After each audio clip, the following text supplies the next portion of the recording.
तो नमस्ते बंधु, मेरा नाम है सुदीप और स्वागत है मेरे चैनल रेसलिंग पैरेट पे। अब ब्रॉक लेसनर जब से वापस आए हैं तब से हम फैंस के अंदर ना उनको हर शो में देखने की चुल लगी रहती है और देख के ऐसा लग रहा है कि डब्ल्यूडब्ल्यू ने हमारी चाहत को समझ लिया है और वो लेसनर को ज्यादा से ज्यादा शोज के लिए बुक करने वाले हैं। लेसनर के कहाँ के अपीयरेंस के बारे में मैं अभी बात कर रहा हूँ, उसके बारे में हम इस वीडियो में बात करने वाले हैं। साथ ही साथ हम बात करेंगे रे मिस्टीरियो के बारे में कि क्या उनको लगता है कि कभी उनके सन के साथ उनकी कोई फ्यूड हो सकती है। साथ ही साथ हम बात करेंगे हमारे यूनिवर्सल चैंपियन रोमन रेंस के बारे में और हम डिस्कस करेंगे उसके बारे में क्या रोमन रेंस को रिसेंटली कुछ प्रॉब्लम फेस करनी पड़ रही है और क्या वो अपकमिंग टाइम में हो सकते हैं डब्ल्यूडब्ल्यूई के अंदर बेबी फेस सुपरस्टार। तो अगर आप इन सारी अपडेट्स के बारे में जानना चाहते हैं तो इस वीडियो को बिना स्किप किए हुए लास्ट तक जरूर देखना। साथ ही साथ चैनल को जरूर से सब्सक्राइब करके नोटिफिकेशन बेल को भी ऑन कर लीजिए। तो फिर चलिए शुरू करते हैं इस वीडियो में। तो वीडियो की हम शुरुआत करेंगे हमारे the monster among man Braun Strowman के बारे में। और डब्ल्यूडब्ल्यूई से रिलीज होने के बाद ब्रॉन स्ट्रोमैन का पहला मैच हमें देखने को मिलता है जो कि वो रेसल करते हैं डब्ल्यूडब्ल्यूई की ही एक फॉर्मर सुपरस्टार के साथ और जिनको आप EC3 के नाम से जानते हैं। और अगर आप जानना चाहते हो कि ये मैच हुआ कहाँ था तो यूएसए के अंदर एक लोकल इवेंट में हुआ था ये, जिसका नाम दिया जा रहा था द नैरेटिव 2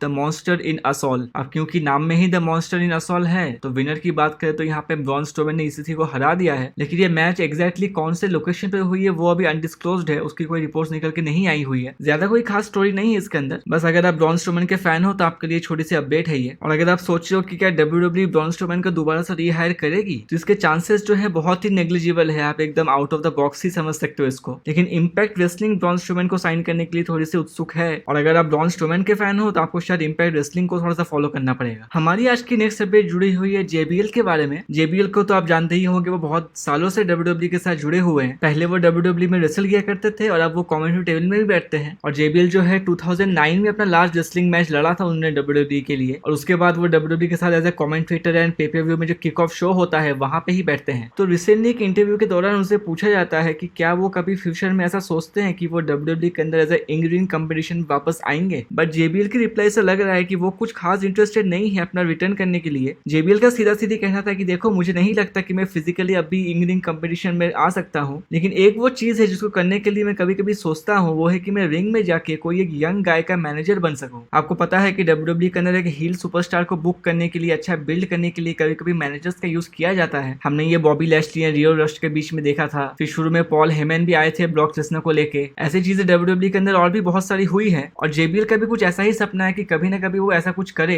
कि वो डब्ल्यूडब्ल्यूई के अंदर किसी बंदे का मैनेजर बन सके और उसको ग्रो करने के लिए वो हेल्प कर सके। लेकिन साथ ही साथ वो इस चीज को भी एक्सेप्ट करते हैं कि इस वाले आइडिया में एक प्रॉब्लम भी है और प्रॉब्लम ये है कि JBL जो है लगभग 6 फुट 6 इंचेस टॉल है और डब्ल्यूडब्ल्यूई के अंदर ज्यादातर बंदे उतने टॉल नहीं होते। कुछ ही सुपरस्टार्स होते हैं जो कि 7 फुट के आसपास के टॉल होते हैं। लेकिन ये जो मैनेजर एंड सुपरस्टार की तो कॉम्बिनेशन होती है, हम यही देखते हैं ना कि जो सुपरस्टार्स होते हैं वो ज्यादा तगड़े होते हैं, ज्यादा लंबे होते हैं और उनके मैनेजर्स जो होते हैं थोड़े से उनसे छोटे हाइट में होते हैं और वो थोड़े से कम बिल्ड के होते हैं। लेकिन आप जरा सोचो कि अगर मैनेजर ही 7 फुट के हाइट का हो और जिस सुपरस्टार को वो मैनेज कर रहा हो वो 5 फुट का हो तो वो देखने में कितना ऑड लगेगा। वैसे JBL की बात करें तो उनका बहुत बड़ा हाथ है जॉन सीना को सुपरस्टार बनाने में, क्योंकि JBL के अगेंस्ट में ही जॉन सीना ने रेसलमेनिया 21 के अंदर अपनी पहली WWE चैंपियनशिप जीती थी और उसके बाद से जॉन सीना तो क्या ही हाइट्स में पहुंच गए हैं, ये तो हम सभी जानते हैं। आप क्या JBL को एक और बार रिंग कंपटीशन देखना चाहते हो या नहीं, आप मुझे कमेंट करके जरूर बताना। आज की हमारी नेक्स्ट अपडेट जुड़ी हुई है WWE के नए टूर्नामेंट क्वींस क्राउन टूर्नामेंट के बारे में। और सभी के दिमाग में एक क्वेश्चन है कि WWE एक्चुअली किसको एक क्वीन ऑफ द रिंग का टूर्नामेंट जितवा के तगड़ा पुश देने वाली है। अब सबसे बड़ा क्वेश्चन इसमें यह है कि क्या WWE किसी ऑलरेडी एस्टैब्लिश सुपरस्टार को ये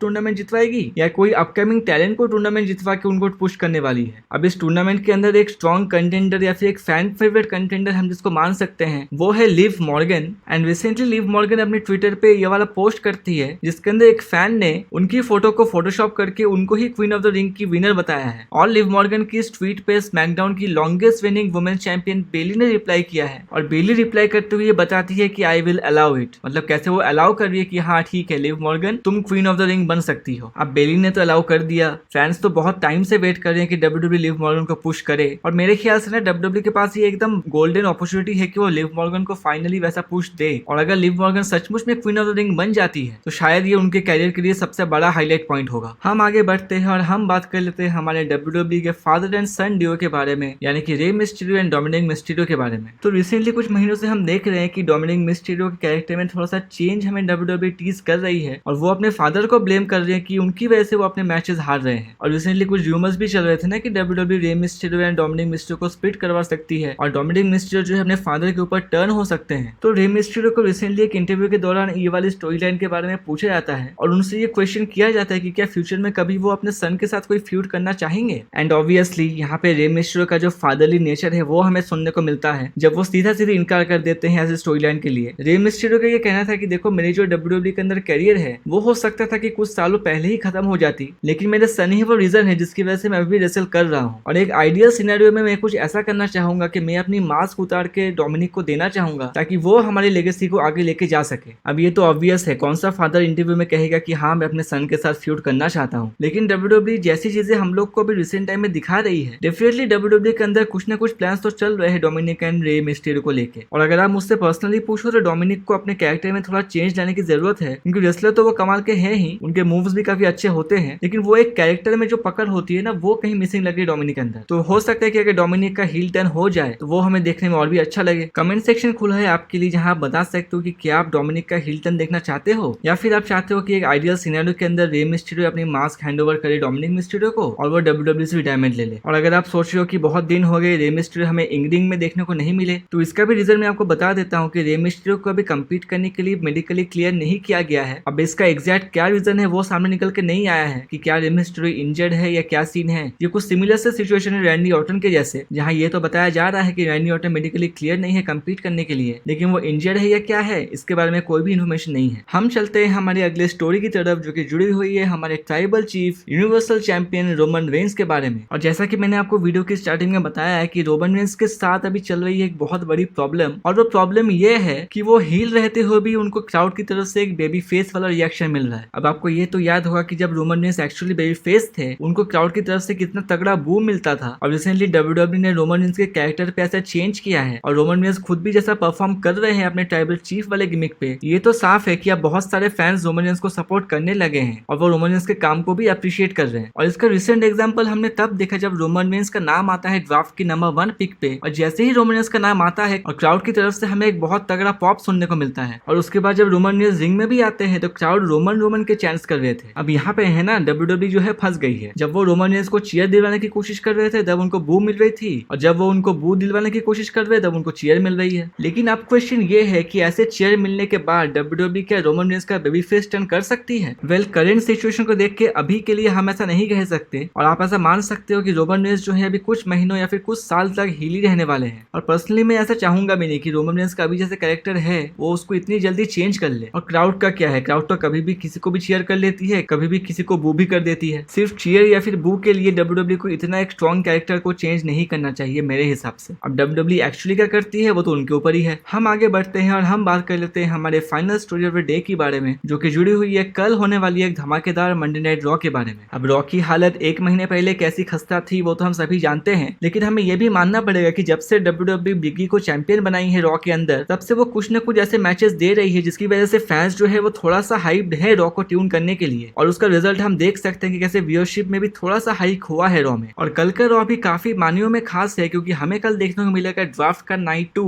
जिसके अंदर बहुत सारे सुपरस्टार्स रॉ से स्मैकडाउन में या फिर स्मैकडाउन से रॉ में ट्रेड हो सकते हैं। और हमें पता है कि ड्राफ्ट के लिए अभी भी बहुत सारे बड़े बड़े नाम पेंडिंग हैं, जैसे कि बेकी लिंच हो गई, बॉबी लैशली हो गए, फिन बैलर हो गए, और ये देखना काफी इंटरेस्टिंग होगा कि WWE एक्चुअली इन सुपरस्टार्स को कहां पे ट्रेड करती है। लेकिन इन सब के बावजूद WWE ने ड्राफ्ट को लेकर जो हाइप बनाई हुई है कल के लिए, वो है कि पॉल हेमन एंड उसोस हमें कल रॉ में देखने को मिलेंगे। और कहानी कुछ ऐसे बन रही है कि पॉल हेमन पूरी तरह से कोशिश करेंगे कि जो उसोस हैं वो स्मैकडाउन में ही ड्राफ्टेड रहे, लेकिन क्या ऐसा एक्चुअली हो पाएगा वो तो हमें कल ही पता चलेगा। लेकिन उसोस के ड्राफ्ट को लेकर क्या कहानी बन सकती है उसको लेकर मैंने एक वीडियो बनाया हुआ है, जिसका लिंक मैं आपको डिस्क्रिप्शन में दे दूंगा, आप उसे जाके जरूर चेकआउट कर लेना। उसके अंदर क्या ब्लड लाइन की ब्रेकअप हो सकती है, मैंने उस टॉपिक को भी डिस्कस किया हुआ है, काफी इंटरेस्टिंग वीडियो है वो, आप उसे जाके जरूर चेकआउट करना। अब उसोस एंड पॉल हेमन के कल के रॉ में अपीयरेंस के साथ साथ WWE जो और एक चीज एडवर्टाइज कर रही है वो है गोल्डबर्ग का रिटर्न कल देखने को मिलेगा हमें रॉ के अंदर। अब कल गोल्डबर्ग आके क्या करने वाले हैं उसको लेकर कोई भी सरप्राइज नहीं है, वो आके सीधा सीधी चैलेंज करने वाले हैं बॉबी लैशली को क्राउन ज्वेल के लिए एक मैच में। लेकिन इन सबके बीच जो एक सबसे बड़ी खबर निकल के आ रही है वो है कि PW इनसाइडर ये बिलीव करती है कि कल हमें मंडे नाइट रॉ में ब्रॉक लेसनर भी देखने को मिल सकते हैं। और ये क्यों होगा, कैसे होगा, इसके पीछे का रीजन साफ है, क्योंकि Usos and Paul Heyman raw में जाने वाले हैं उसोस के ड्राफ्ट के लिए। तो इसकी बहुत हाई चांसेस है कि कल हमें रॉ के अंदर ब्रॉक लेसनर भी देखने को मिले और वो कुछ ना कुछ काम बिगाड़ने की कोशिश करे ताकि उसोस स्मैकडाउन में ना ड्राफ्टेड हो। अब ओवरऑल देखा जाए तो कल की रॉ बहुत ही धांसू होने वाली है। और आप जरा ये सोचो कि एक ही शो के अंदर हमें ब्रॉक लेसनर गोल्डबर्ग अगर देखने को मिल जाए और हमें अगर फिर से एक और कन्फ्रंटेशन देखने को मिल जाए लेसनर और गोल्डबर्ग के बीच में, हाँ उनके बीच में कोई मैच तो नहीं हो सकता है, लेकिन अगर वो दोनों एक बार दोबारा से सामना सामनी आ जाते हैं तो वो फीलिंग या फिर जो वाइब होगी उस टाइम में वो भी काफी कमाल होने वाली है। तो बस अब कुछ ही घंटे बाकी है, हम कल सुबह सो के उठेंगे ही रॉ को देखने के लिए। तो आज की ये वीडियो यहीं तक की थी। अगर आपको ये पसंद आई हो तो इसको लाइक या शेयर करना ना भूले। इसके साथ साथ चैनल को सब्सक्राइब करके नोटिफिकेशन बेल को भी ऑन कर दीजिए ताकि आपको रेसलिंग से जुड़ी हर न्यूज, अपडेट्स और इवेंट्स की जानकारी इस चैनल पे मिलती रहे। तो ठीक है बंधु, मिलते हैं आपसे अगले वीडियो में।